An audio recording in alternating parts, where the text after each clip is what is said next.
अल्हम्दुलिल्लाह।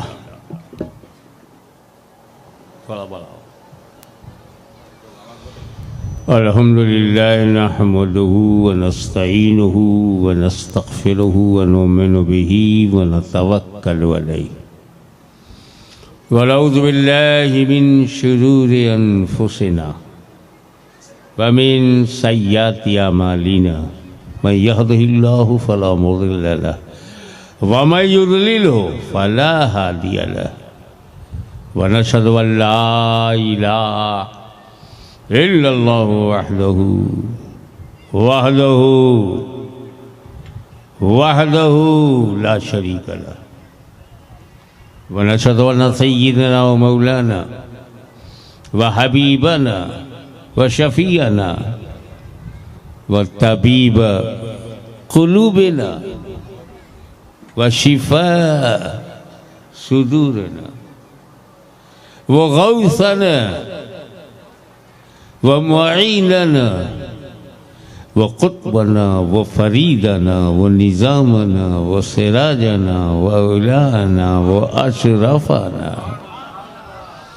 व नूर आइनना व मुख्तारना मुहम्मदन अब्दुहु व रसूलुहु सल्लल्लाहु ताला अलैहि व अला आलिहि व अस्हाबिहि अजमईन। इन्नल्लाह व मलाइकतहु युसल्लूना अलन नबी या अय्युहल्लज़ीना आमनू सल्लू अलैहि व सल्लिमू तस्लीमा। अल्लाहुम्मा सल्लि अला सय्यिदिना मौलाना मुहम्मद व अला आलि सय्यिदिना मौलाना मुहम्मद व बारिक वसल्लिम कमा तुहिब्बु व तुर्दी अन तुसल्ली अलैहि सलातुन व सलामुन अलैका या रसूल अल्लाह।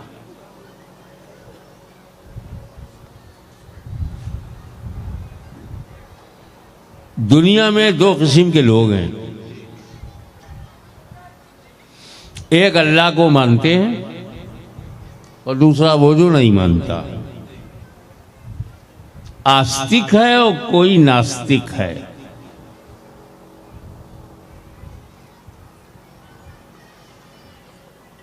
जो नहीं मानते उनका प्रॉब्लम अलग है, उनका इलाज भी अलग है, उनको रास्ता दिखाने का तरीका भी अलग है।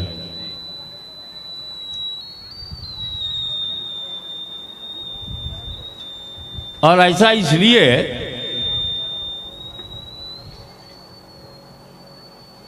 कि खुदा को मानना जरूरी है। किसी भाषा में मानो,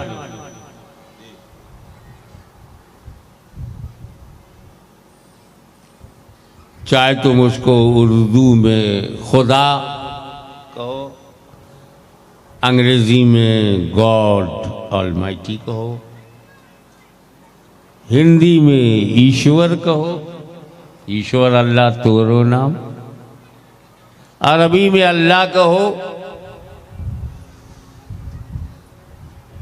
अपनी भाषा में एक ऐसा शब्द जो सिर्फ अल्लाह के लिए हो वो दूसरे के लिए हम इस्तेमाल ना करें। अल्लाह को, खुदा को, ईश्वर को नहीं मानोगे तो तुम्हारा प्रवेश धर्म में होगा ही नहीं।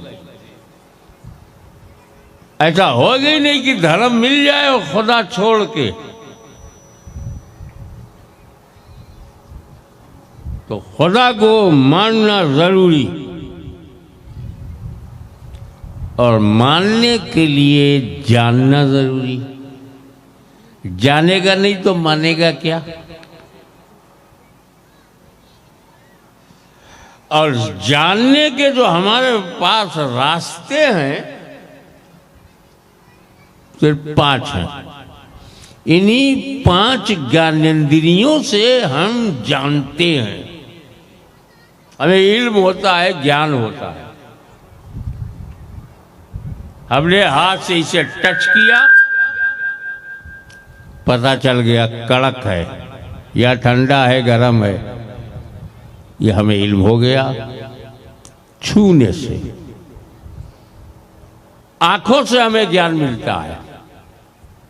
काला है, नीला है, पीला है, हरा है, क्या है, लड़का है, लड़की है, आंखों से जो हमें पता चलता है ये स्टेज है और वो अल्लाह के वली का दरबार है।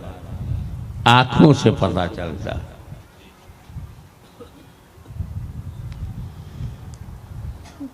कुछ इल्म हमें नाक से होता है, खुशबूदार है कि बदबूदार है, सुगंध है कि दुर्गंध है, गुड स्मेल और बैड स्मेल, नाक से इसका इल्म होता है। यह आवाज कड़क है कि सुरीली है, ताल है, रिदम है, ये कान से पता चलता है। आवाज जनाना है कि मर्दाना है, कान बताता है। ये खट्टा है कि मीठा है, तीखा है कि कड़वा है, ये हमें मुंह से मालूम होता है, जबान से।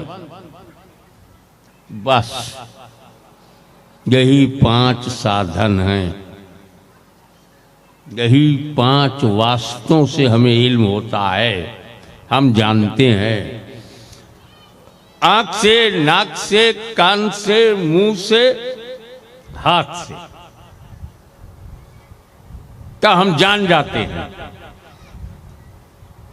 समस्या ये है, आंखें खुदा को देख नहीं सकती, कान सुन नहीं सकती, नाक सूंघ नहीं सकती, जबान चख नहीं सकती, हाथ छू नहीं सकता, तो कैसे पता चले, कैसे हम उसे जाने?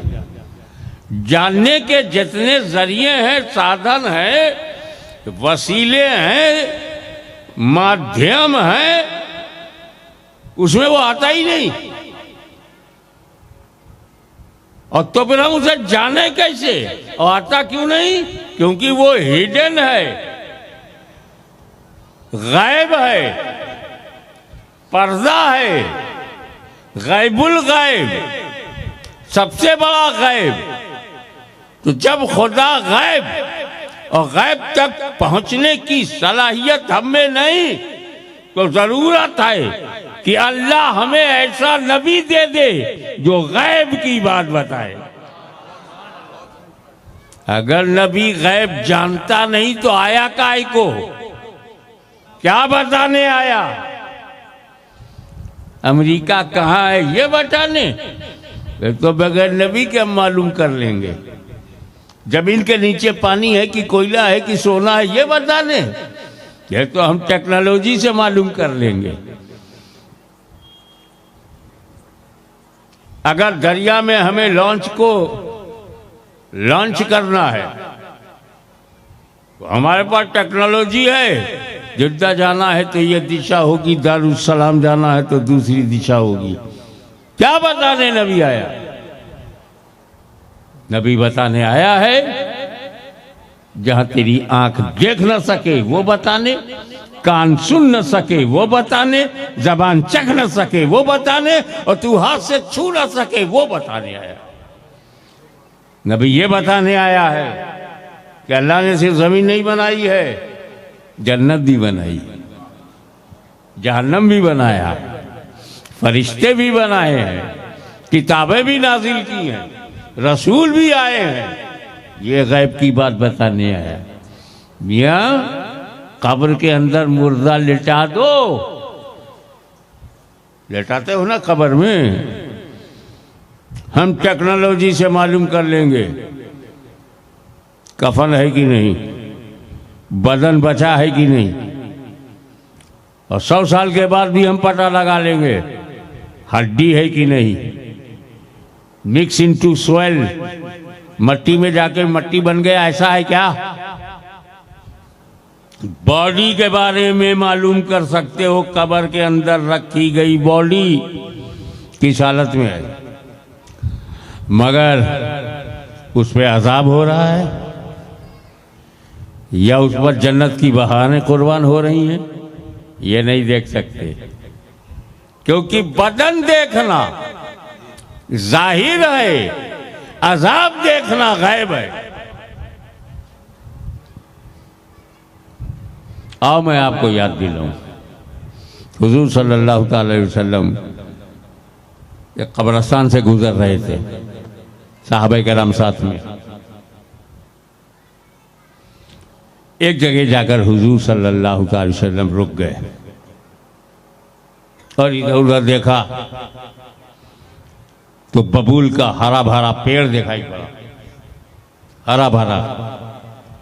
उसकी एक शाख तोड़ी, उसके दो टुकड़े किए, एक कब्र पे गाड़ दिया, दूसरा टुकड़ा दूसरी कब्र पे, और चल पड़े। अल्लाह ताला सहाबाए कराम पर अनवार व तजल्लियात की बारिश करे, उनके दर्जात को बुलंद फरमाए। चुप रहते तो पता न चलता कि क्यों। एक साहब ने बोले, या रसूल अल्लाह, आपने बबूल की हरी शाख को दो टुकड़े करके दोनों एक एक कब्र में गाड़ दिया, सरकार क्यों? हुजूर ने फरमाया, जब मैं गुजरा तो मैंने देखा इन दोनों कब्रों पे अजाब हो रहा है, अजाब।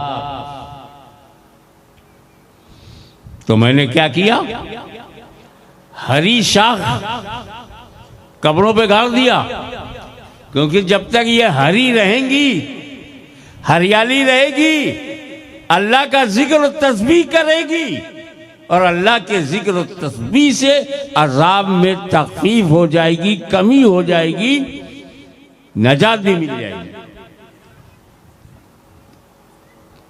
अब यहां ठहरो, कब्र पे हरी शाख रखना, क्योंकि बबूल के अलावा एरिया में कुछ था ही नहीं। रखना था हरा हरा, रखना था हरियाली वाला, सूखा ना हो। तो वो जिक्र तस्बीह कि जब मज़ार पर हम गुलाब का फूल या कोई भी फूल हरा हरा ताज़ा ताज़ा, तो जिक्र तस्बीह, तो ये बिदअत है या सुन्नत है? और एक बात और समझ जाओ, जिस जिक्र से गुनहगार का गुनाह घटता है, उसी जिक्र से परहेजगार का दर्जा बुलंद होता है। अगर एक तरफ वो कफ़ारे सय्यात है तो दूसरी तरफ रफ़े दर्जात है। अब यहां मैं क्या बताना चाहता हूं, दुनिया का बड़े से बड़ा साइंटिस्ट बता तो दे किस कब्र में अजाब हो रहा। पहली बात, अजाब देखना गैब, और रसूल ने देखा तो रसूल हुए गैब जानने वाले। पहली बात। इससे ज्यादा कठिन बात यह है, भाई वो तो अजाब हो रहा है, वर्तमान में हो रहा है, अभी हो रहा है, सरकार ने देख लिया, लेकिन अजाब की वजह जब जिंदा था हुजूर ने वजह बताया। ये जो अजाब कब्रों पे हो रहा है, कब्रों में बहुत छोटी छोटी गलती पे हो रहा है। इसमें एक है, जब पेशाब करता था तो उसकी छींटों से बचता नहीं था, कपड़े पे लग रहा है लगने देता था, परवाह नहीं। और दूसरा, चुगली खाता था, पीठ पीछे बुराई करता था, इधर की लगाए उधर लगाए, उधर से इधर लगाए, चुगलखोर। चुगली खाता था और पेशाब की छींटों से नहीं बचता था। कब? जब जिंदा था। हुजूर देख रहे हैं अजाब, पहली बात। देख रहे हैं वजह, तीसरी बात। जब जिंदा था तब किया था, रसूल को अभी मालूम, को रसूल को पास्ट भी मालूम, प्रेजेंट भी मालूम, फ्यूचर भी। ये पेशाब जब बचता नहीं था, ये इसका भूतकाल है। इस पे अजाब हो रहा है, ये इसका वर्तमान काल है। और जिक्र और तस्बीह से अजाब घट जाएगा, ये इसका भविष्य है। तो मेरा नबी कब्रिस्तान में खड़े होकर माजी भी जानता है, हाल भी जानता है, मुस्तकबिल भी जानता है। और ये छोटा छोटा गुनाह किया कब? जब जिंदा था तब किया, और रसूल को पता, मर गया, कब्र में चला गया, उसके बाद भी रसूल को वजह मालूम। तो जुमला दे रहा हूं, ध्यान देना कि जब छोटे छोटे गुनाह, जब छोटे छोटे गुनाह मेरे नबी की आंखों से नहीं छुपते, तो मोटे मोटे गुनाह नबी की आंखों से कैसे छुपाएंगे? वो कब्र में गुनाह लेके गया, नबी को खबर है। तुम कच्छ में जिंदा हो, क्या करते हो, क्या खाते हो, कौन सा पाप करते हो, कौन सा गुनाह करते हो, कितना झूठ बोलते हो, कितना पीठ पीछे बुराई करते हो, कितना माँ बाप को दुख देते हो, कितना बीवी बच्चों को धोखा देते हो, कितना भाई का हक मारते हो, और कितना बड़ा बड़ा पाप करते हो, गुनाह करते हो। तो जब छोटे छोटे गुनाह मुस्तफ़ा जाने रहमत की नज़र में आ जाते हैं, तो हमारे मोटे मोटे गुनाह। और ये जुमला मैं मौलाना आपको नजर करूंगा, ये जो गुनाह था ये छुपा हुआ गुनाह था, छुपा। तो उन गुस्ताखाने रसूल, औलिया अल्लाह के गद्दारों, गौसो ख्वाजा के बागियों, सुन्नियत के दुश्मनों से पूछो, जब छुपे हुए गुनाह नबी से नहीं छुपे, तो तेरे छपे हुए गुनाह, वो तो गुनाह छुपा था, तेरा गुनाह तो छपा हुआ है। जब छुपे नहीं छुपते तो छपे हुए कैसे छुपाएंगे? छुपाना था तो छपाया क्यों? छुपाना था तो छपाया क्यों? अच्छा छप गया है जो छुपाओगे कैसे? तो चूंकि अल्लाह गैब है, तो गैबदा के बगैर उसे माना नहीं जा सकता, इसलिए अल्लाह ने अपने करम से नबी भेजा और फरमाया, इन्नी जाइलुन फिल अर्दे खलीफा, मैं धरती पर आदम को जमीन पर अपना खलीफा बनाने वाला हूं। खलीफा में बात करूंगा, तो खुदा तक जाना है तो नबी तक,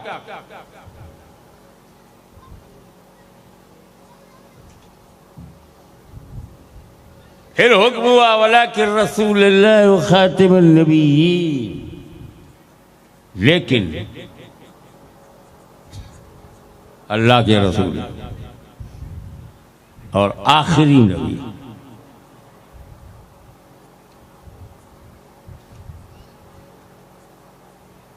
आखिरी नबी, इनके बाद कोई नया नबी नहीं आएगा। नबी आते काहे को आए क्यों?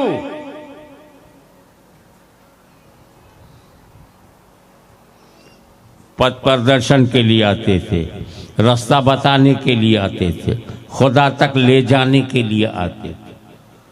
तो क्या अब जरूरत खत्म?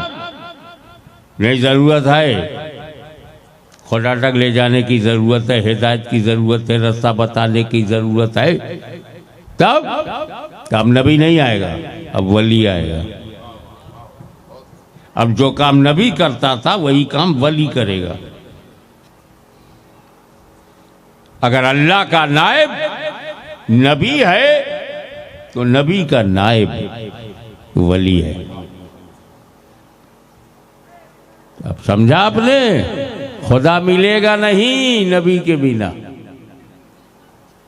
तो नबी भी मिलेंगे नहीं वली के बिना।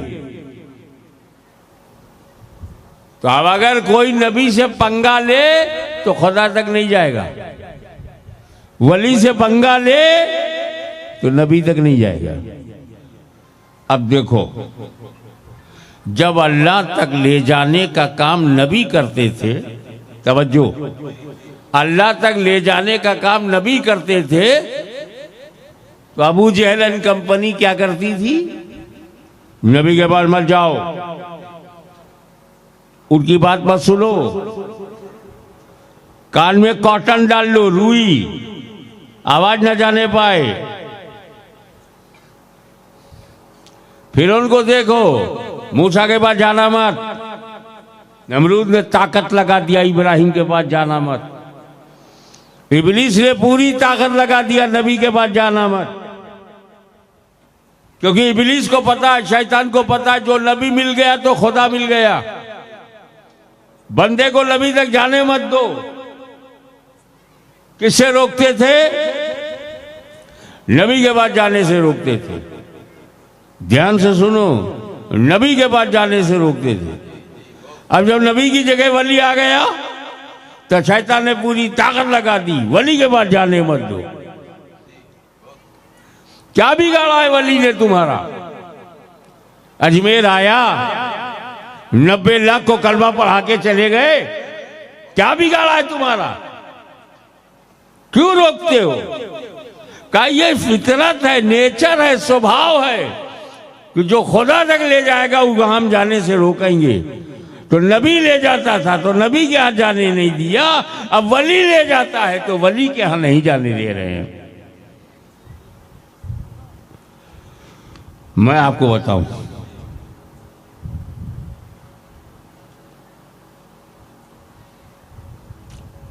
हर वली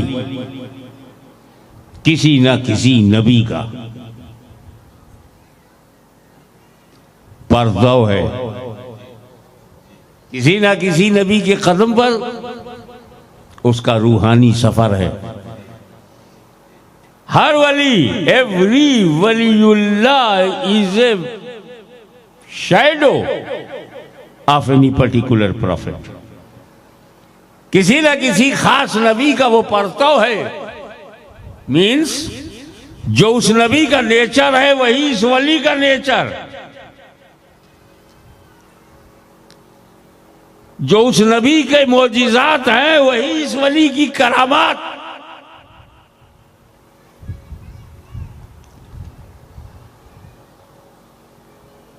अगर कोई परतवे यूसुफ अलैहिस्सलाम है तो उसके हुस्न जमाल का चर्चा होगा। अगर वो परतवे आदम सफीउल्लाह है, तौबा इस्तिग़फ़ार का उसमें गलबा नजर आएगा। अगर परतवे अय्यूब अलैहिस्सलाम है तो सब्र और शुक्र का समंदर नजर आएगा। अगर परतवे इब्राहिम है तो खुल्लत और दोस्ती और यारी का रंग नजर आएगा। परतवे मूसा है तो बड़ा जलाली होगा।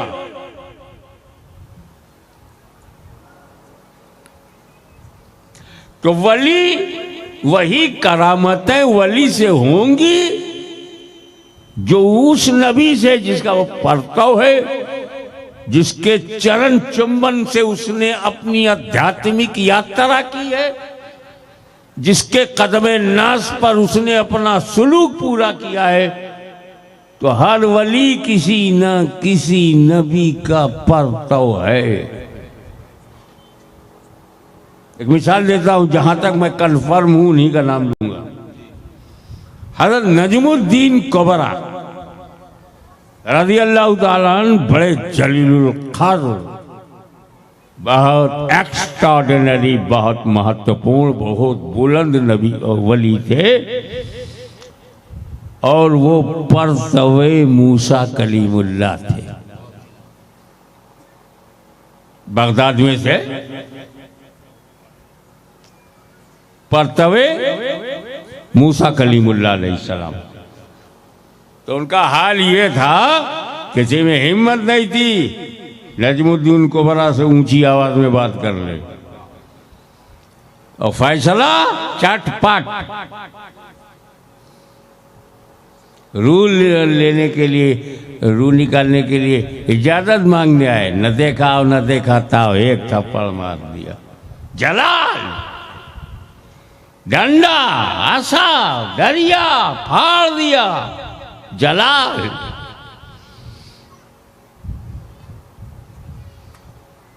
इमीडिएट आनंद फानंद में फैसला करने वाले। वही हाल हजरत नजमुद्दीन कुबरा का था। जो चाहो जलाल मूसा में, वही चाहो जलाल इनमें। जो कमाल उनमें, वही कमाल इनमें। हजरत नजमुद्दीन कुबरा रज़ियल्लाहु ताला अन्हु परतवे मूसा कलीमुल्लाह। और दुनिया सुन्नियत में जिसे मखदूम अशरफ कहते हैं। बड़ा लंबा वाक़या है, मुझे अपने दादा हुजूर के पास आना है जल्दी से। दादा हुजूर माने गौसे पाक। तो पीर साहब का एक पता दूं, उन्हें भी ये फिक्र थी कि अल्लाह ने मुझे किस नबी का परसों बनाया है। पूरी तफसील लताइफ अशरफी में है। मैं आपको कंक्लूजन बता दूं, नतीजा। उन्हें मालूम हुआ कि मैं परतवे ईसा रूहुल्लाह हूं। तो मखदूमे शमनानी जमाते औलिया में ईसा मसीह का परतव, और खुली आंख से लोग देखते हैं। ईसा मसीह ने शादी नहीं की तो मखदूम शमनानी ने भी नहीं की। वो मुजर्रद रहे तो ये भी। तरके सुकूनत, तरके हुकूमत। जो मोजिज़ात ईसा मसीह, अंधे को आंख दे दे, कोढ़ी को ठीक कर दे, आसिफ को जला दे, जिन्नात को भागा दे, में बेजान में जान डाल दे, ये ईसा मसीह का मोजिज़ा। तो यही सब मखदूम शमनानी की करामत। आज भी फैजान का दरिया बह रहा है। अंधों को रोशनी मिल रही है, बीमारों को शफा मिल रही है, जिन्नातों की हालत खराब हो जाती है। और एक मौका ऐसा आया कि एक बुत में जान डाल दिया। ये सब कैसे? बोले मैं ईसा मसीह का परतव।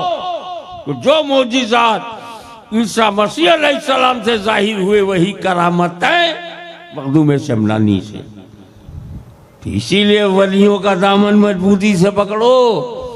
न अरब काम आएगा, न अजम, न सऊदी काम आएगा, न यहूदी, न दौलत काम आएगी, न पैसा, न जमीन काम आएगा, न समंदर। अगर काम आएगा तो अल्लाह का वली। अब कोई नबी नहीं आने वाला है, वली आता रहेगा, वली आता रहेगा।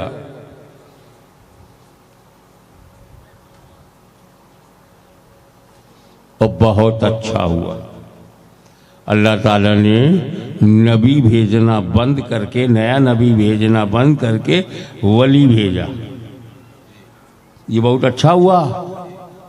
तो क्या कर, आज कहते ना, अबे हम गए, वली होते तो हमारी गोद भर जाती। 2 साल से मांग रहे हैं, इल्तिजा कर रहे हैं, लगता वली नहीं है। वली से इनकार कर दिया। हमें वली होते तो हम औलाद वाले होते, ये वली होते तो कर्जा उतर जाता। और वली से इनकार करने वाला गुमराह है। अगर नबी से इनकार कर देता तो काफिर हो जाता। तो अल्लाह ताला ने हम जैसे नाहंजारों, नाफरमानों का ईमान बचा लिया कि नबी के वजी की जगह वली भेज दिया। नबी से इनकार करेगा काफिर हो जाएगा, और वली से करेगा तो सिर्फ गुमराह रहेगा। और दूसरी हिकमत बताऊं आपको, आदम अलैहिस्सलाम से मुस्तफ़ा जाने रहमत सल्लल्लाहु अलैहि वसल्लम तक कितने नबी आए? बहुत बहुत बहुत बताओगे तो कहोगे लगभग 1,24,000 यानी 1.25 लाख, नियर अबाउट 1.25 लाख। कितने जमाने में? आदम अलैहिस्सलाम से लेके हुजूर सल्लल्लाहु अलैहि वसल्लम तक कई 100 बरस, कई 1000 बरस। आदम अलैहिस्सलाम से शुरू करो, रसूल अरबी सल्लल्लाहु अलैहि वसल्लम तक 50,000 मान लो। 50,000 बरस में कहे कितने नबी? 1.25 लाख। 50,000 बरस में 1.25 लाख। और जब वलियों का आना सिलसिला शुरू तो खाली कच्छ में 1.25 लाख, गुजरात में 1.25 लाख, मध्य प्रदेश में 1.25 लाख, यूपी में 1.25 लाख, बिहार में 1.25 लाख, पंजाब में 1.25 लाख, यानी करोड़ों वली। 50,000 बरस में 1.25 लाख और 1400 बरस में करोड़ों वली।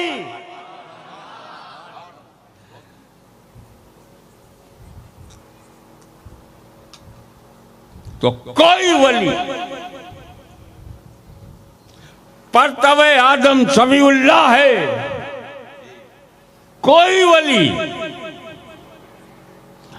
परतवे दाऊद खलीफतुल्लाह है, कोई वली परतवे मूसा कलीमुल्लाह है, कोई वली परतवे इब्राहिम खलीलुल्लाह है, कोई वली परतवे इस्माइल ज़बीहुल्लाह है, कोई वली परतवे ईसा रूहुल्लाह है। मगर हमारा गौस, तुम्हारा गौस, सारी दुनिया का गौस, गौसों का गौस, वलियों का गौस, गौसुल अगवास, कुतुबुल अख्ताब, अल इंसानुल कामिल, अल कुतुबुल आला, जहांगीर वक्त, अब्दुल कादिर जीलानी किसी ऐसे वैसे के नहीं, परतवे मोहम्मदुर रसूलुल्लाह। नारे तकबीर, नारे रिसालत, जश्न गौसे आज़म, हुजूर गाज़ी मिल्लत। बहुत खूब, बहुत। हमारे गौसे आजम कदमे मुस्तफा पर रूहानी सफर, न देखा इधर न देखा उधर, इमाम हसन का जिगर, अली मुर्तदा की नजर, परतवे मोहम्मदुर रसूलुल्लाह। यही कारण है कि जिस तरह नबियों में, जिस तरह नबियों में रसूल आजम का जवाब नहीं, ऐसे ही वलियों में गौसे आजम का जवाब नहीं। बहुत वाह वाह।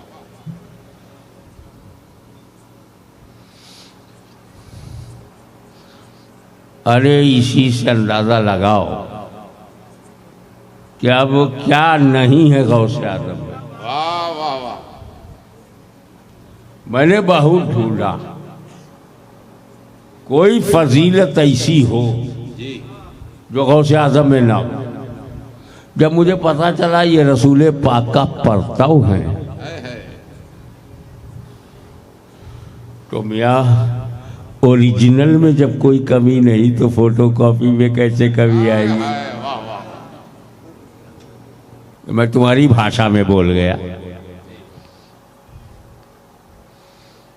एक चीज गौसे आजम के पास नहीं है, बाकी मर जाओगे सब चीज मिलेगी, हर फजीलत मिलेगी एक फजीलत के अलावा।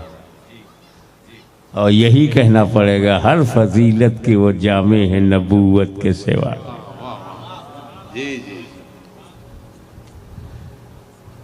नबूवत नहीं है बाकी गौसे आजम के पास क्या नहीं है?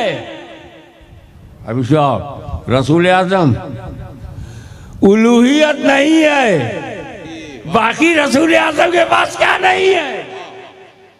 तो मेरा नबी खुदा नहीं, बाकी क्या नहीं? मेरा गौस नबी नहीं, बाकी क्या नहीं?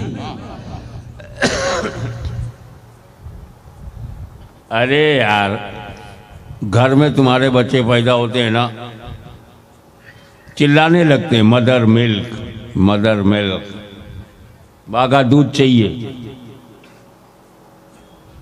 इधर उधर का दूध नहीं। समझो यार, मैं पब्लिक देख के बोलता, पब्लिक के चेहरे पे 12 बजा है या सुबह के 6 बजे हैं, देखना पड़ता। अम्मा का दूध, और हमारी माँ है वही जिसकी कोख से हम जन्म लें, वही हमारी माँ है। पुत्र वही है जो माता की कोख से जन्म ले, और माँ वही है जो अपनी कोख से पुत्र को जन्म दे। तो हमारी अम्मा तो 2 टांग की है, और अगर उसके बेटे हो तो क्या उसकी कोख से जन्म लिया है? माँ का दूध अमृत, माँ का दूध आपको गुलाम बनाता है। माँ का दूध, माँ का खून, बाप का अंश, उनकी परवरिश, माँ बाप। काठियावाड़ वालों, कच्छ के लोगों, खाली अपने माँ बाप को इतना राजी करो, इतना राजी करो कि दुनिया से नाराज ना जाए। मैं लिख के देता हूं, जन्नत तुम्हारी जेब में है। सिर्फ माँ नाराज ना हो, बाप नाराज ना हो, कोई जन्नत छीन ले तो मैं जानू। अरे कुरान बोलता है, वला तुशरिकू बिही शैअन व बिल वालिदैनि इहसाना। अल्लाह के साथ किसी को शरीक मत करो, और माँ बाप के साथ हुस्न सलूक करो। Don't make partner of Allah and be good for parents. आज मैं यहां बैठा हूं, कब? जब पैदा हुआ तब। मैं पैदा नहीं होता तो इधर होता।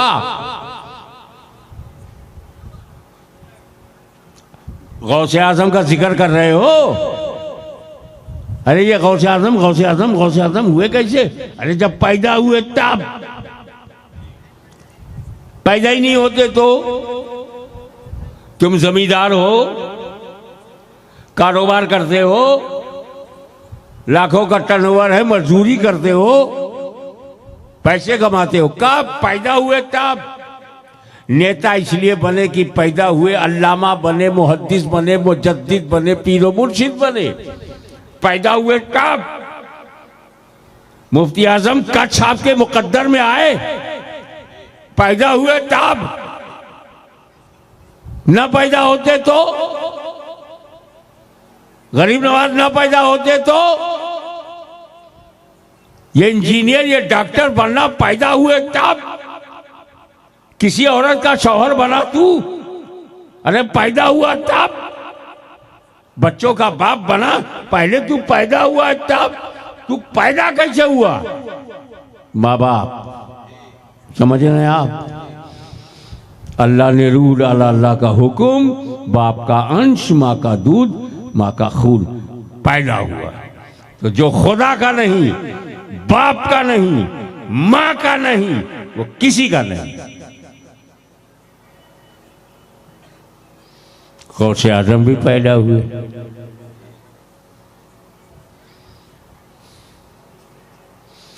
और अजीब इत्तेफाक, रमजान का महीना चल रहा था। अब माँ तो माँ है, वो दूध पिलाएगी। नौ मौलूद, नया नया जन्म, मुंह हटा लिया, अम्मा का दूध नहीं पी रहे, और जैसे ही अफ्तार का टाइम आया, हाथ पैर सब चलने लगा, चिल्लाने लगे, आवाज देने लगे। बेचैन होके माँ ने दूध पिलाया। आप अफ्तारी करो, मैं ना करूं। ये सब वाकया बहुत मशहूर है, याद दिलाने के लिए इतना बोल दिया। एक 1.25 साल 1.5 साल गुजरा था, फिर रमजान आ गया। अब बगदाद में चांद दिखाई नहीं पड़ रहा, बादल है। जो मौसम कल वाला था हिला के चला गया, गर्मी को घटा दिया, थोड़ी सी ठंडक पहुंचा दिया। हाँ, 2-4 पतरे उड़ा ले गया।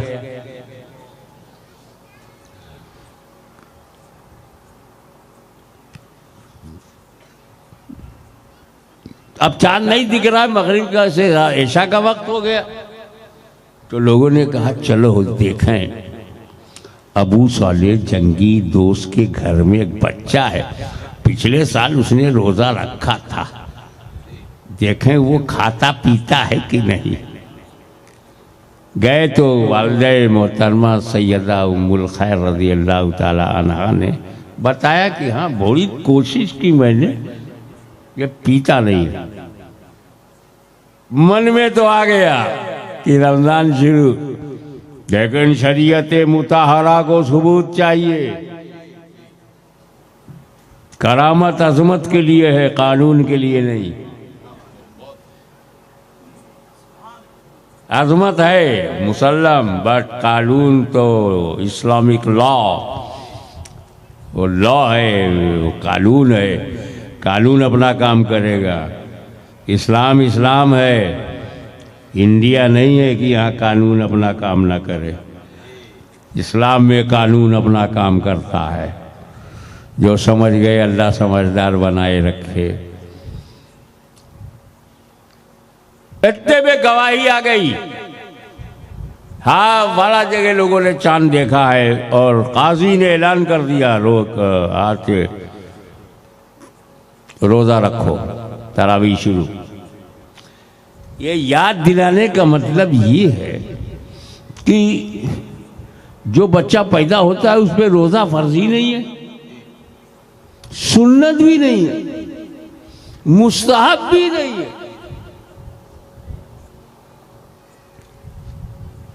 फिर क्यों रखा? गौसे आजम ने रोजा क्यों रखा?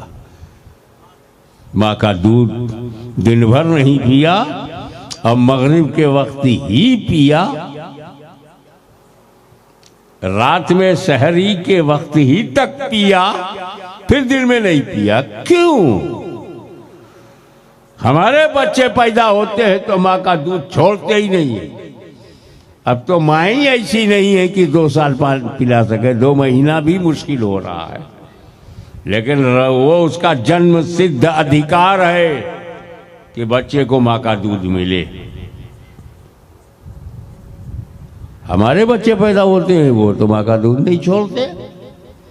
वैसे हम पैदा हुए तो क्यों माँ का दूध छोड़ दिया रोजा रखने की हद तक? आओ मैं पर्दा उठाता हूं। हम पैदा होते हैं फितरत बशरियत पर पैदा होते हैं। हमारे सारे बच्चे बशर बन के पैदा होते हैं। हम पैदा होते हैं मानव चरित्र पर। हम पैदा होते हैं मानव मानसिकता पर। हम मनुष्य हैं, हम इंसान हैं। हमारे बच्चे पैदा होते हैं फितरत इंसानियत पर। इंसान है, आगे मुसलमान बनना है। ये पैदा हुए हैं, विलादत हुई है, आगे शरीयत पे चलना है। हमारा बच्चा पैदा हुआ है, वो महज बशर है, बशर है, मानव है, मानव है, आदमी है, आदमी है, मानूस है। उसे शरीयत पे चलना होगा। और गौसे आजम पैदा हुए फितरते शरीयत पर, उन्हें आगे मसीहत पे चलना होगा। हमारा कमाल यह है कि पैदा होके हम शरीयत पे चले। गौसे आजम का कमाल यह है कि शरीयत पर पैदा होकर मसीहत पर अमल करें। यही वजह है कि जब हम कुछ खाते हैं तो शरीयत से पूछते हैं खाऊं कि ना खाऊं। ये ज़बीहा है, खाओ। अल्लाह के नाम पे ज़बा हुआ है, खाओ। ये सब्जी, ये तरकारी, ये पानी पी सको, शरीयत से इजाजत लेते। जवान लड़का, जवान लड़की, कैसे हम करीब हो, शरीयत से इजाजत ले। निकाह कर ले, निकाह करके घर ले जा। जरूरत हमारी है, इजाजत शरीयत की। भूख हमारी है, इजाजत शरीयत से। प्यास हमारी है, इजाजत शरीयत से। बदन नंगा हमारा है, इजाजत शरीयत से। बेघर हम हैं, इजाजत शरीयत से।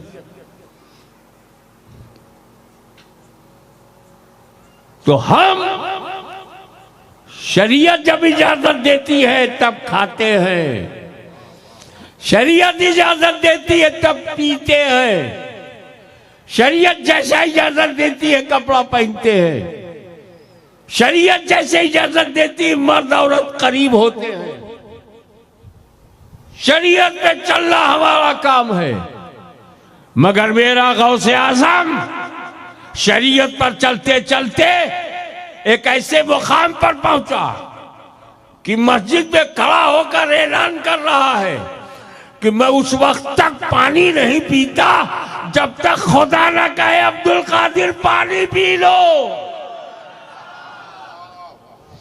मैं उस वक्त तक खाना नहीं खाता जब तक मेरा खुदा न कहे अब्दुल कादिर खाना खा लो। तो शरीयत पर चलना ये कादिरी रंग है और मसीहत पर चलना ये गौसे आजम का मकाम है। अपनी अना को रब की अना में, अपने वजूद को रब के वजूद में मिटा देने वाला कैसे समझाऊं बाबा? अरे जब तक मेरी उंगली में पानी की बूंद है, मेरी उंगली में पानी की एक बूंद है, जब चाहो इसे खत्म कर सकते हो। ऐसे छटक दूंगा तो खत्म हो जाएगी। लेकिन मेरी उंगली की एक बूंद पानी अगर हिंद महासागर में डाल दूं तो ये बूंद ड्रॉप ऑफ वाटर हिंद महासागर में मिलके खत्म हो जाएगा। फिर वो बूंद बूंद नहीं, वो कतरा कतरा नहीं, वो ड्रॉप ड्रॉप नहीं, बल्कि हिंद महासागर में डूब गया, फना तो हो गया, मगर बका के उस मरहले से चला गया कि जब तक हिंद महासागर रहेगा वो कतरा भी उसी में रहेगा। अल्लाह का वली जब मार्फत के समंदर में डूब गया तो जब तक अल्लाह की मार्फत का समंदर, अल्लाह का वली उसी के अंदर। अब बूंद को खत्म करने के लिए सारा समंदर खत्म करना पड़ेगा। अल्लाह के वली को खत्म करने के लिए माज़अल्लाह खुदा को खत्म करना होगा।